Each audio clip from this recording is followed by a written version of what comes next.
और जो पंक्ति उन्होंने कही है स्वामी सदानंद ने,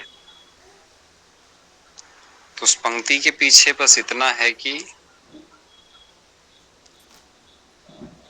जितने लोग हैं अलग अलग मत वाले वो आत्मा को कैसे मानते हैं, उनका बताने का उद्देश्य इतना ही है।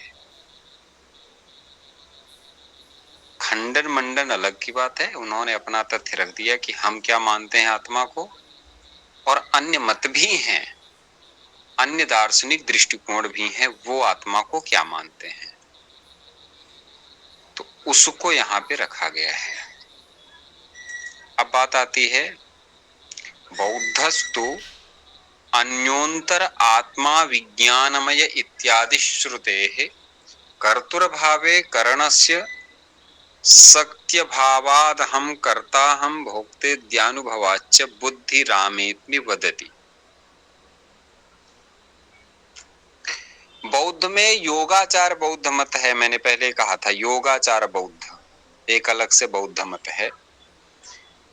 तो बौद्ध योगाचार बौद्ध मत का मत मानना है कि अन्योन्तर आत्मा विज्ञानमय, वो ये वेद की पंक्ति को उद्धृत करते हैं, कहते हैं कि इसके आधार पे मन की सत्ता का सुख ज्ञान के कारण के रूप में अनुमान किया जाता है।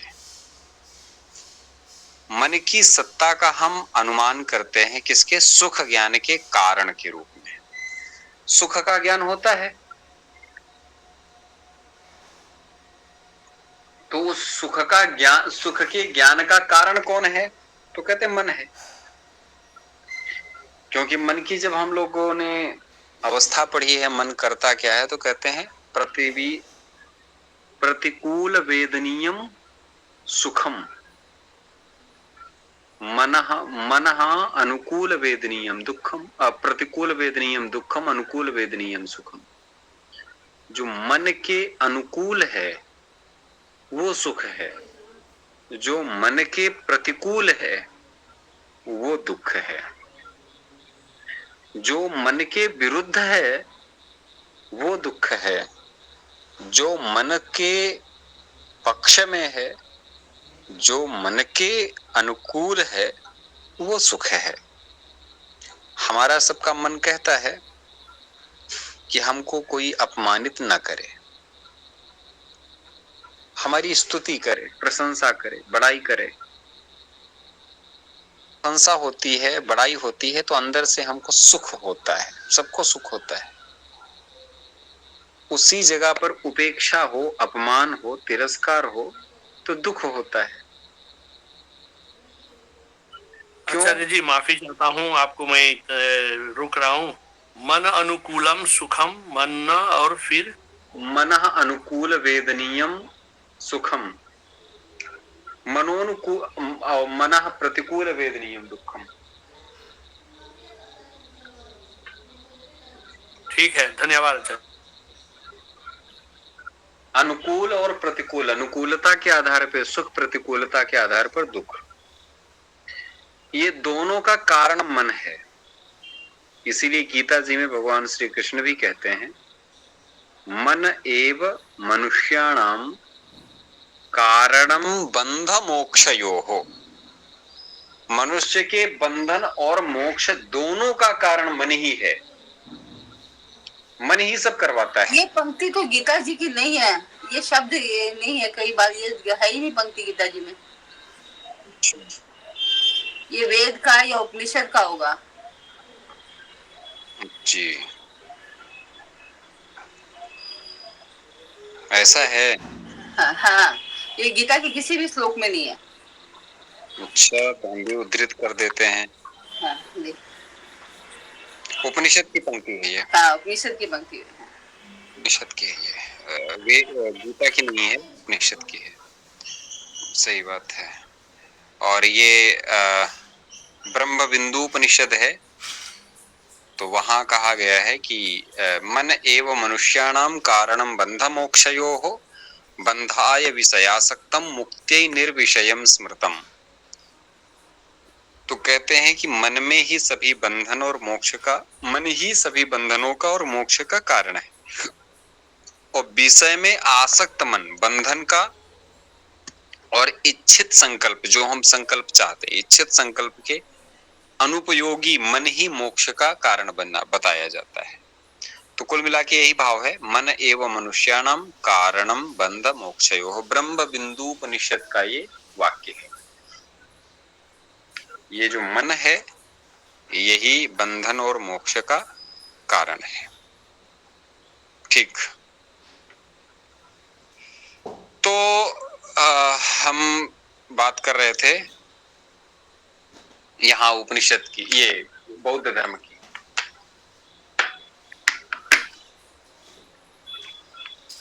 तो ये बौद्ध चिंतन कहता है कि यहाँ पर आपके यहाँ वेदांत में, आपके वेद में ऐसी ऐसी बात है। कैसी बात है?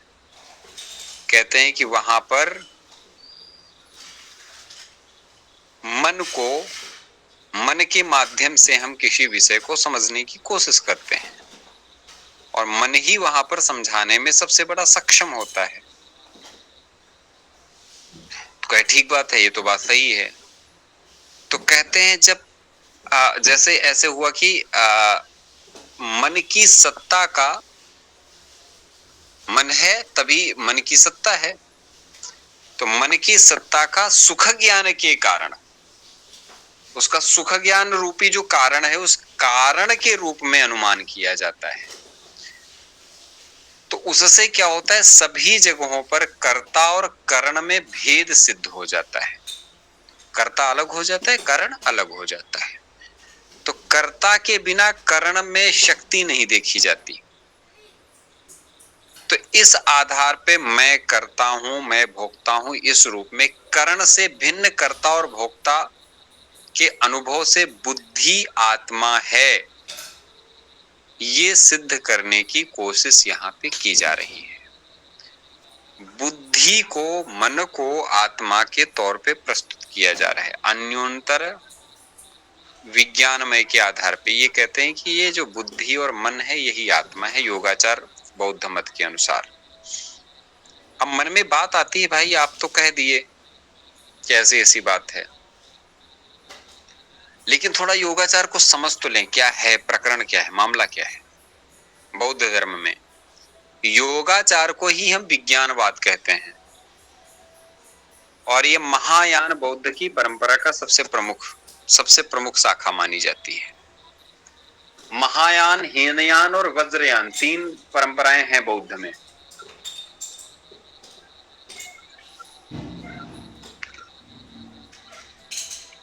तो सबसे पहली परंपरा है महायान, दूसरी है हीनयान और तीसरी है वज्रयान।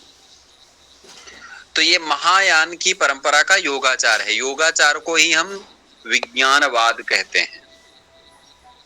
तो ये आत्मा का निषेध करता है। पहले भी बताए थे आत्मा का कैसे निषेध करता है। योगाचार दर्शन में आत्मा स्थायी, शाश्वत, स्वतंत्र, उसका अस्तित्व नहीं मानते।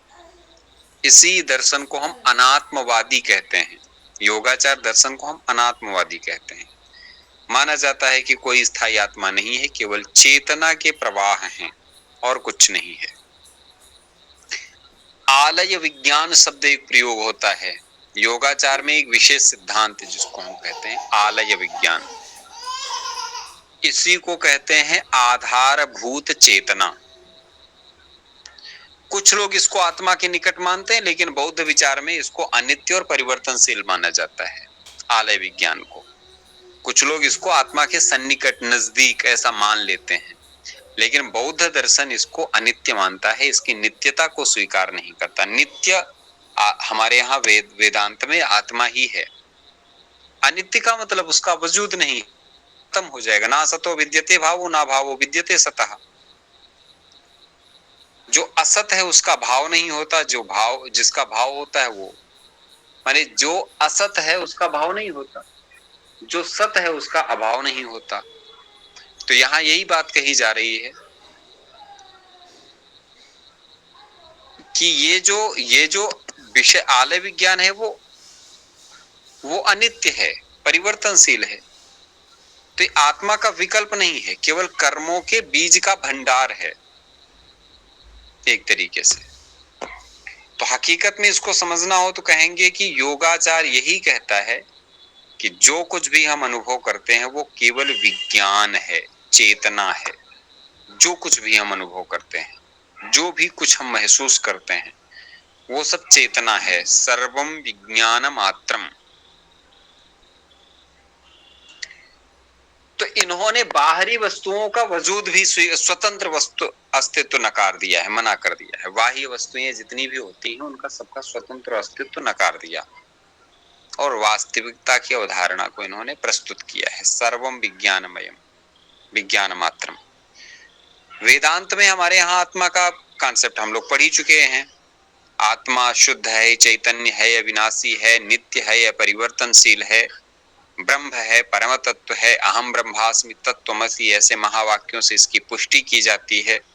जगत को मिथ्या कहा जाता है, जगत को माइक मानी मिथ्या, झूठ कहा जाता है, लेकिन आत्मा या ब्रह्म को सत्य कहा जाता है, अद्वितीय कहा जाता है। उससे परे कुछ भी नहीं है, ऐसा माना जाता है। अनुभव का महत्व है वेदांत में। आत्मा का अनुभव ही मोक्ष का मार्ग है। ज्ञान और साधना के द्वारा आत्म साक्षात्कार करना लक्ष्य माना गया है वेदांत में। अंतर क्या है दोनों में?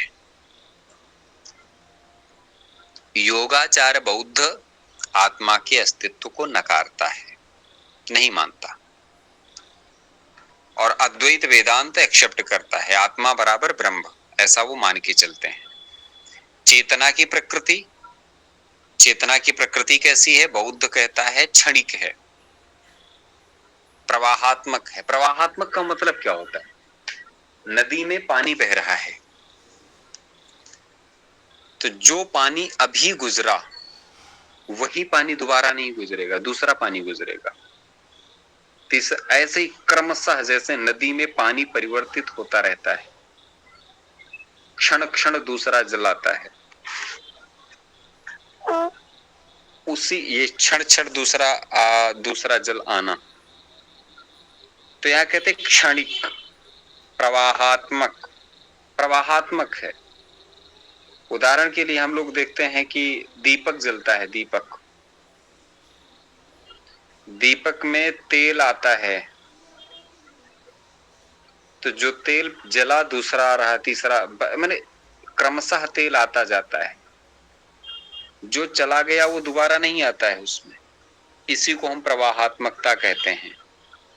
तो चेतना की प्रकृति बौद्ध कहते हैं प्रवाहात्मक है, लेकिन अद्वैत कहता है नित्य है, ये समाप्त नहीं होती, अविकारी है, इसमें कोई विकार नहीं होता, कोई परिवर्तन नहीं होता। बौद्ध कहते हैं मोक्ष के बारे में विज्ञान का शुद्धिकरण ही निर्वाण है, और अद्वैत वेदांत कहता है आत्म साक्षात्कार होना निर्वाण है, मुक्ति है। वो योगाचार बौद्ध अगर संसार के बारे में पूछा जाए, संसार का स्वरूप कहता है कैसा है, तो कहेंगे विज्ञान मात्र है, कल्पित है। अद्वैत वेदांत भी यही कहता है मिथ्या है, ब्रह्म रूप है। ब्रह्म मतलब ब्रह्म है, मिथ्या है। तो ऐसा स्वरूप हमारे सामने प्रस्तुत होता है। आचार्य जी, ये कहा जा सकता है कि योगाचारी आत्मा को नहीं मानते हैं? बिल्कुल, वो तो मैं वही तो कह रहा हूँ, अनात्मवादी हैं। लेकिन जैन दर्शन पूरा आत्मा को मानता है, तो फिर इसको वेदों के विरुद्ध क्यों मानते हैं जैन दर्शन को? जैन दर्शन तो एकदम ऐसा का ऐसा, जो मतलब ये धारणा है आत्मा की, वैसी की वैसी है जैन दर्शन में। वेद विरुद्ध उसको सिर्फ इसलिए, उसमें कुछ कारण है, मैं उस पे आऊंगा, एक बार चर्चा करेंगे हम लोग उस पे। अच्छा, वेद विरुद्ध का मामला दूसरा है। उसमें कर्म के आधार, देखिए आत्मा को मानने, यहाँ पर अभी यहाँ पर बौद्ध के बाद में और भी मत आएंगे। अच्छा। जो वैदिक मत ही हैं। अच्छा। ये जैसे प्रभाकर का मत है, कणाद का मत है, गौतम तो ऋषि हुई है, कणाद ऋषि हुई है। हाँ। के भी मत आएंगे, कुमारिल भट्ट का मत आएगा, माध्यमिक बौद्ध आएंगे। ऐसा इसमें खंडन मंडन नहीं है, मैं तुलनात्मक कर रहा हूं कि किस किस दर्शन में कैसे कैसे आत्मा को माना जा रहा है।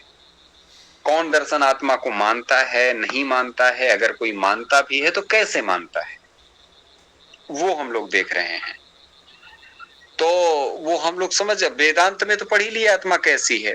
हाँ हाँ, लेकिन एकदम ऐसे कैसे जैन दर्शन मानता है, मतलब इसी तरह से, तो मैं ये बोल रही हूँ कि एकदम नित्य मानते हैं, जन्मा मानते हैं, ध्रुव, नित्य, शाश्वत, ध्रुव, सारा सब कुछ जैन दर्शन में आत्मा का स्वरूप बिल्कुल ऐसा ही है जी। ये नैनम छिन्नन्ति तस्यानि कई बार आता है, मतलब प्राकृत के शब्दों में, प्राकृत भाषा में, हमारे आगमों में से। नहीं, उसमें क्या है कि जैन दर्शन में आत्मा को लेकर के स्पष्टता है, और थोड़ा सा जो आप कह रही हैं उसको लेकर के ये माना जाता है कि जैसे आत्मा को नित्य, चेतन, अव्यय, स्वतंत्र ये माना गया है निश्चित तौर पे। उसमें एक शायद पंक्ति आती है कि उपादवय द्रव्य, उपादवय द्रव्य, हाँ, वस्तु के तो 3 स्वभाव है। उपादवय द्रव्य युक्तम सत, जो उत्पत्ति, नाश, द्रव्य माने स्थिति और विनाश। तो आत्मा को चेतन द्रव्य कहा गया है, माने ये द्रव्य गुण और जिसको बोलते हैं पर्याय से युक्त है, गुण से युक्त है, पर्याय से युक्त है। तो यहाँ पर आत्मा को नित्य माना गया जैन दर्शन में, चैतन्य स्वरूप माना गया, कर्ता भोक्ता माने आत्मा ही कर्म करता है और उसका फल भोगता है, ये भी माना गया, और इसको अनंत गुण युक्त माना गया, स्वरूप सिद्ध माना गया, लोकांतर्गत माना गया है।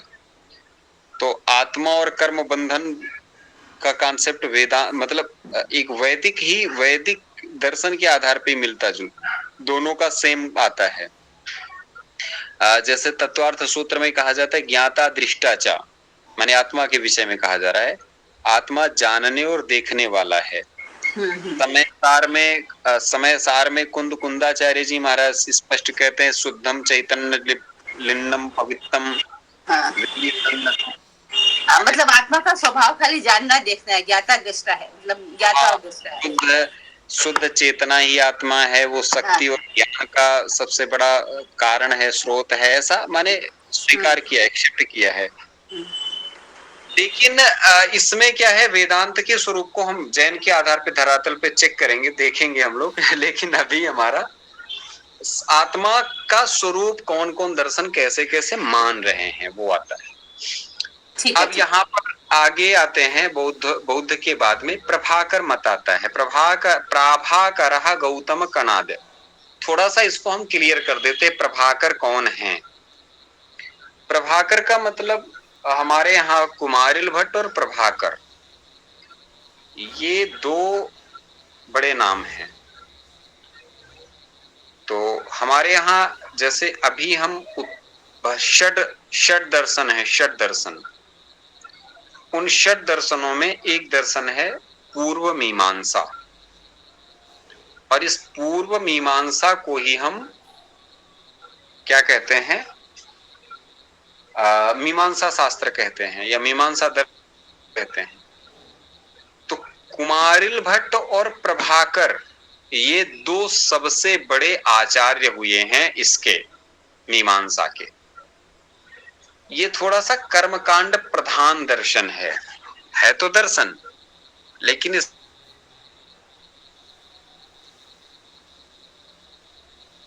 और प्रभाकर दोनों आत्मा को स्वीकार करते हैं, लेकिन आत्मा का ज्ञान स्वरूप नहीं मानते। आत्मा को वो केवल एक कर्ता, भोक्ता, नित्य, दृष्टा, श्रोता, वक्ता के रूप में एक्सेप्ट करते हैं। आत्मा के गुण भी बताते हैं, नित्य है, अकर्ता नहीं है, कर्ता है वो, अकर्ता नहीं, कर्ता माना आत्मा को। आत्मा ही यज्ञ, कर्म, उपासना इन सबको करने वाला है, ऐसा इन्होंने माना है। ज्ञाता श्रोता माना है, माने ज्ञान आत्मा में अधिष्ठित होता है, पर आत्मा स्वभावतः ज्ञान स्वरूप नहीं है, जैसा वेदांत कहता है। अनंत आत्मा है, प्रत्येक जीव की आत्मा अलग मानी नहीं। इसी को कहते हैं बहुत्व का सिद्धांत, माने आत्म बहुत्व का सिद्धांत या पुरुष बहुत्व का सिद्धांत कह सकते हैं। कुमारिल भट्ट की बहुत प्रसिद्ध पुस्तक है श्लोक वार्तिक, तो उसमें एक पंक्ति आती है प्रयोजनवत वा धर्मस्य भोक्तव्यमात्मा, माने कर्म का फल भोगने वाला कोई आत्मा अवश्य होना चाहिए। तो यहाँ पर स्पष्ट कर दिया गया कि कर्म फल भोक्ता कौन है? आत्मा। कर्म फल जो भी करोगे उसका भोग कौन करेगा? आत्मा करेगी, ये कुमारिल भट्ट मानते हैं। तो मीमांसा और वेदांत को अगर देखा जाए तो आत्मा मीमांसा की दृष्टि में नित्य है, ज्ञाता है, कर्ता है, भोक्ता है, लेकिन अनेक हैं आत्माएं, एक नहीं है। अद्वैत वेदांत कहता है आत्मा नित्य है, एक है, ब्रह्म रूप है, अकर्ता है, कर्ता नहीं अकर्ता है, केवल साक्षी है, वो करती कुछ नहीं, साक्षी भाव से देख, साक्षी भाव है उसका। आत्मा का स्वरूप पूर्व मीमांसा कहता है कि चेतना आत्मा का गुण है, और अद्वैत वेदांत कहता है चेतना आत्मा का स्वभाव है। तो ये बड़ी मजेदार बात है कि पूर्व मीमांसा मोक्ष की दृष्टि से अगर देखता है आत्मा तो कर्म फल भोग की समाप्ति मानता है, दुख निवृत्ति ये मोक्ष है, दुख निवृत्ति, और कर्म फल भोग की समाप्ति ये मोक्ष है। लेकिन अद्वैत वेदांत कहता है आत्मज्ञान से मोक्ष। ईश्वर को पूर्व मीमांसा नहीं मानता, चौंकेंगे आप लोग। ईश्वर को कौन नहीं मानता? पूर्व मीमांसा। और पूर्व मीमांसा के बारे में आपको बता दें, पूर्व मीमांसा यज्ञ इत्यादि का विवेचन करता है।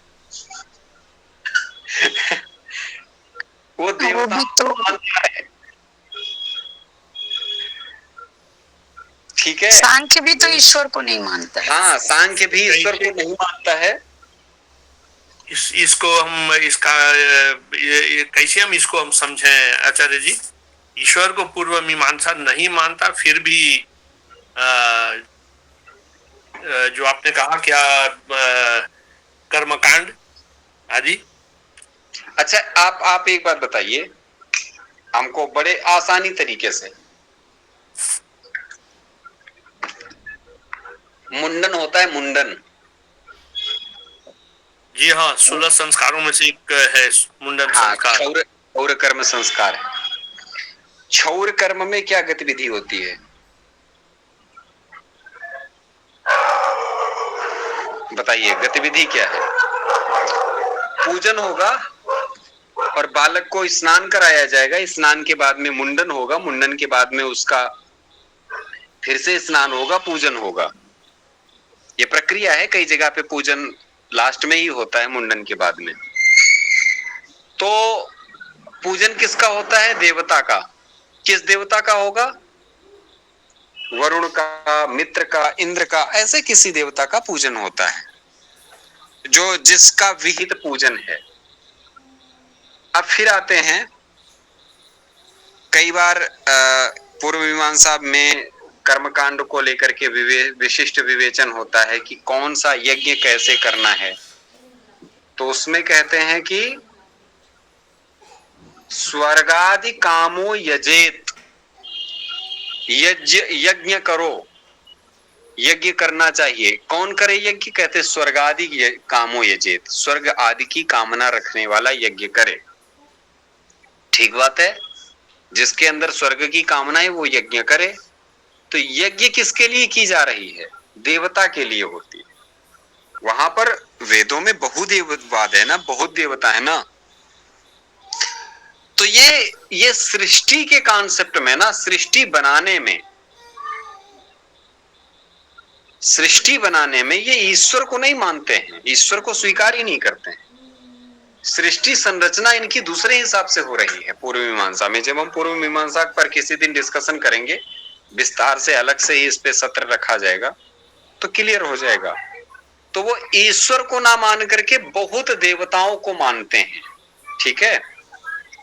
और ये भी नहीं देवता सृष्टि, हमें तो बहुत गहरा पानी में लेके जा रहे हैं। चलिए, वो धीरे धीरे ये पानी से बाहर निकल जाएंगे आप। हम इस पे आएंगे।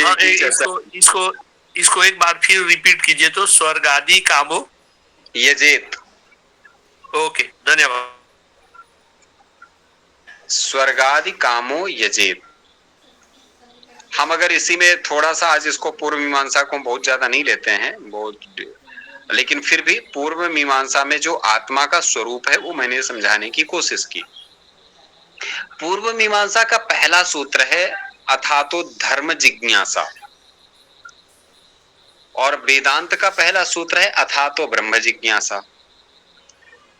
तो अब इसको थोड़ा सा ऐसे समझ लीजिए, ये कर्म का प्रतिपादन करने वाला ग्रंथ है, दर्शन है। तो कर्म के प्रतिपादन में हमको क्या करना है, कैसे जिंदगी जीनी है, किस तरीके से स्थिति को समझना है, इसलिए वहां पर यज्ञ इत्यादि का विवेचन है। जब हम ब्रह्म को जानने चलते हैं तो वहां पर ब्रह्म का विवेचन है, तब वहां हम जानते हैं सृष्टि कैसे उत्पन्न हो रही है, सारी चीजें कैसी हो रही हैं, श्लोक वार्तिक, तंत्र वार्तिक, बृहति, तांत्रिक टीका, ये सारी की सारी चीजें कुमारिल भट्ट की हो चाहे प्रभाकर की हो, तो ये सारा मत वहां पर स्पष्ट होता है पूर्व मीमांसा में। हम पूर्व मीमांसा को बहुत सूक्ष्म में आपके सामने प्रस्तुत कर रहे हैं, बहुत डिटेल में नहीं जा रहे हैं। तो ये वहां पर इनका आत्मा का कॉन्सेप्ट है, मानना है। प्रभाकर कहते हैं, गौतम कहते हैं, कणाद कहते हैं, सारे के सारे दार्शनिक हैं हमारे यहाँ, प्रभाकर, गौतम, कणाद। अच्छा, प्रभाकर हो गए पूर्व मीमांसा के, गौतम किसके हैं, कोई बताएगा? न्याय। बहुत सुंदर, गौतम हो गए न्याय के। और कणाद? सांख्य के। नहीं, कणाद, हाँ, कणाद वैशेषिक के हैं। वैशेषिक के होंगे कणाद, वही कणाद वैशेषिक के। सांख्य के हैं कपिल मुनि। चलिए, सांख्य के कपिल है सी। तो अब यहाँ आते हैं प्रभाकर तार्किकौ तु अन्योन्तर आत्मा आनंदमय इत्यादि श्रुतेर बुद्ध्यादीनाम अज्ञाने लय दर्शनात् अहम अज्ञो अहम अज्ञानी इत्यादि अनुभवाच्च अज्ञानम आत्मा इति वदतः। भाट्टस्तु प्रज्ञानघन एवानंदमय इत्यादि श्रुतेः सुसुप्तौ प्रकाश सद्भावान् मामहं न जानामि इति आदि अनुभवाच्च ज्ञानोपहितं चैतन्यम आत्मेति वदति। तो इसको थोड़ा सा विस्तार से समझ लीजिए, इसमें है क्या। प्रभाकर को, गौतम को, कणाद को एक साथ देखते हैं।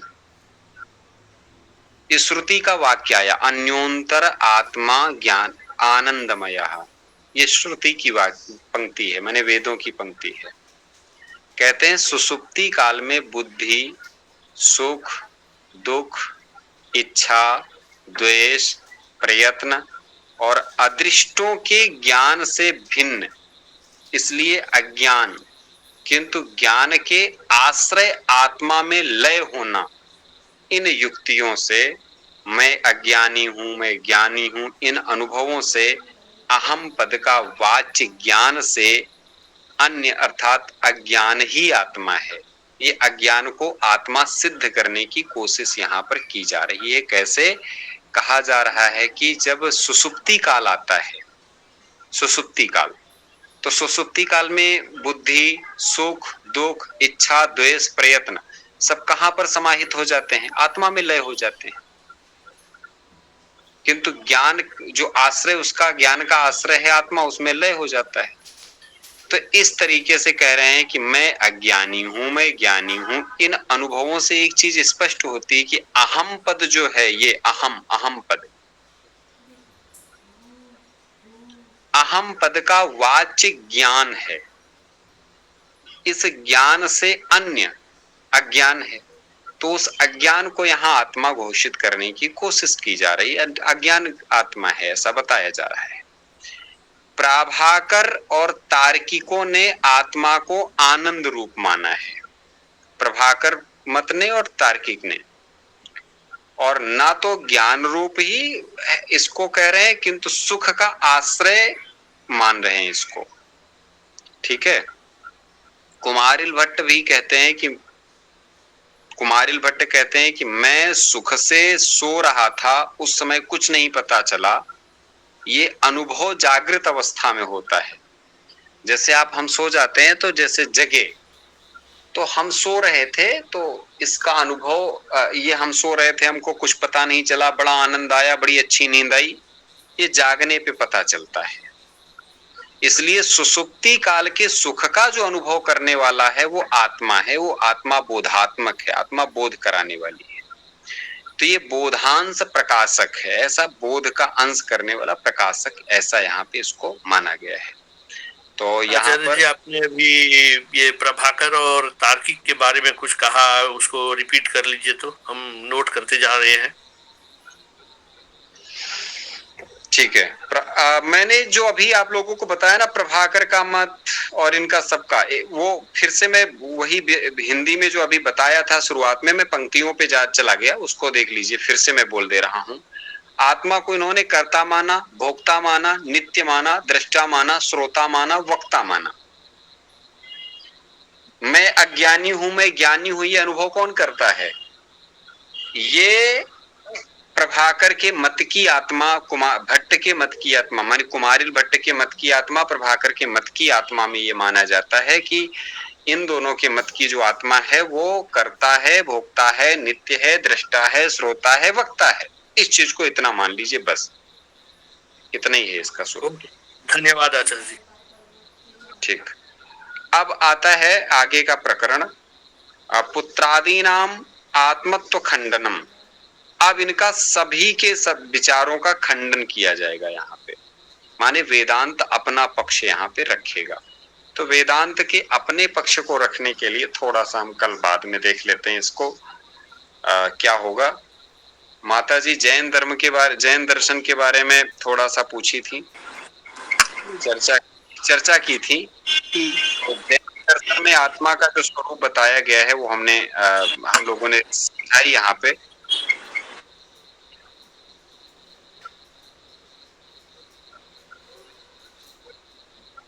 पहली बात तो जब जैन दर्शन की बात करते हैं, जैन दर्शन का जो स्वरूप, जो रूप शुरू होता है तो भगवान ऋषभ देव से प्रारंभ होता है। भगवान ऋषभ देव के विषय में हम लोग सब लोग जानते हैं कि उनका श्रीमद् भागवत महापुराण से लेकर के ऋग्वेद तक में वर्णन है, ऋग्वेद तक में उनका उल्लेख है। मैंने योगी जी का एक वक्तव्य सुना, उसमें उन्होंने कहा कि अयोध्या के प्रथम राजा ऋषभ देव हुए। अयोध्या के प्रथम राजा, वो तो स्पष्ट है कि अयोध्या में प्रथम राजा तो नहीं कहे जा सकते। योगी जी ने अभी बोला, मैं आपको भेजूंगी उसको, मुझे बहुत अच्छा लगा कि। और आचार्य धर्मेंद्र जी हमेशा बोलते थे कि उनके जो पुत्र भरत के नाम पे इस देश का नाम भारतवर्ष पड़ा, ऐसे मानते हैं। अपने शकुंतला पुत्र के नाम पर भी वो भी है, पर आचार्य धर्मेंद्र जी पता नहीं, नहीं आचार्य धर्मेंद्र की बात नहीं है। आप सभी मानते हैं कि भरत के पुत्र से है, भरत से है। और दूसरा अयोध्या का भी जो है वो तो निश्चित ही प्रथम ऋषभ ही होंगे, अगर इस काल चक्र में मान रहे हैं तो। योगी जी ने भी कहा वो भी मान्य होना चाहिए, क्योंकि उस समय तो शुरुआत उन्होंने की थी 80-80 कृषि की, ऐसा कहा जाता है। सबसे पहली बात है जो ये भगवान ऋषभ देव, उनके भागवत महापुराण में स्पष्ट उल्लेख आता है कि ऋषभ के पुत्र भरत, ऐसी पंक्ति बाकायदे लिखी पंचम स्कंद में। तो इसलिए उस पे बहुत ज्यादा तर्क की कोई बात ही नहीं है, इस पे बहुत लिखा जा चुका है और ऑलरेडी भागवत महापुराण में इसका उल्लेख है। तो राजा के मामले में थोड़ा सा इसको देखना पड़ेगा, वो अलग की बात है इसमें, क्योंकि ये अयोध्या जो है स्थापित ही स्वयंभू मनु ने किया है। तो मनु, स्वयंभू मनु के पुत्र इक्ष्वाकु को माना जाता है, वो इक्ष्वाकु वंश के संस्थापक थे। और वो अलग का प्रसंग है, उसमें हम लोगों को देखना पड़ेगा कि स्वयंभू मनु ने स्थापना की है। और वो सही कह रहे हैं आप, तो उन्हीं के तो वंशज में आते हैं ना ऋषभ देव, इक्ष्वाकु वंश में ही है। और उस समय कबीला था, उस समय इंदु जी सुना करिए, पहले मैं भी थोड़ा बहुत पढ़ा लिखा हूँ। आप तो बहुत पढ़े लिखे हैं, मैं तो बता रही हूँ सिर्फ। सुनिए तो, मैं वाल्मीकि रामायण की एक पंक्ति है, इक्ष्वाकुणाम कुले जाता सूर्य से कुल नंदना। तो हमारे यहाँ पे, अच्छा, इक्ष्वाकु वंश में उत्पन्न हुई है कौन? ऋषभदेव। थोड़ा रिपीट करना पंक्ति। तो इक्ष्वाकु पहले होंगे कि ऋषभदेव पहले होंगे? खुद सोचिए ना। नहीं नहीं, पहले इक्ष्वाकु ही होंगे, लेकिन वहां पर उसी वंश में उस समय में मतलब राजधर्म शुरू ही नहीं हुआ था। वो शुरुआत जो राजा बनने की हुई है उसकी बात कर रहे हैं। इक्ष्वाकु राजा थे भाई, ऐसे कैसे मान लिया जाएगा राजधर्म नहीं शुरू हुआ था? इक्ष्वाकु राजा थे। इसका भागवत में एक उल्लेख आता है, वाल्मीकि रामायण में भी उल्लेख आता है, कई ग्रंथों में उल्लेख ये आता है कि भगवान ऋषभ देव ने कृषि इत्यादि के विषय में अपनी दृष्टि अलग स्थापित की है। जैसे हम आते हैं पृथु, राजा पृथु के प्रसंगों को लेते हैं, तो कहा जाता है राजा पृथु ने पृथ्वी का मंथन कराया। तो मंथन का मतलब होता है पृथ्वी को व्यवस्थित किया। तो काफी चीजें व्यवस्थित करने के अर्थ में उनको लिया जाता है। राजा इसी वंश में माने बड़े बड़े लोग हुए हैं, वो बात कह रहा हूं मैं। इक्ष्वाकु बहुत बड़ा नाम है। लोग क्यों अपने नाम के आगे उस पुरुष का नाम जोड़ना चाहेंगे? इक्ष्वाकु कौन थे? इक्ष्वाकु बहुत पराक्रमी राजा थे, तभी तो उनको हम इक्ष्वाकु के नाम से कोई अपने आप के नाम को जोड़ रहा है। इक्ष्वाकु वंश प्रभवो रामो नाम जनैः श्रुतः। अरे दशरथ वंश प्रभवो तो नहीं कह दिया जाता है, ठीक है? इसलिए इक्ष्वाकु का अपना, इक्ष्वाकुम कुलम खलु धर्मज्ञम राजा षष्ठमजम विदुः, माने इनको राजा, ये मनु के पुत्र माने जाते हैं इक्ष्वाकु। तो मनु से मनुष्य की सृष्टि होती है, मनु से इक्ष्वाकु उत्पन्न हुई है, इक्ष्वाकु से इक्ष्वाकु प्रथम राजा बने। मैं उस पे नहीं जा रहा, मैं आपको बता रहा हूं, बताने की कोशिश करो। ठीक, चलिए अगला प्रसंग कल से शुरू होगा, तो उस पे डिस्कशन करेंगे। आचार्य जी, जी जी आचार्य जी, जिज्ञासु रूप हम ये थोड़ा मिस हो गए हैं। एक 3 चीज आप बताइए अभी, महायान और हीनयान और वज्रयान। वज्रयान। जी ओके, ठीक है आचार्य जी, बहुत धन्यवाद। शुभ रात्रि। हर हर महादेव, जय श्री कृष्ण। सभी को शुभ रात्रि। शुभ रात्रि सभी को।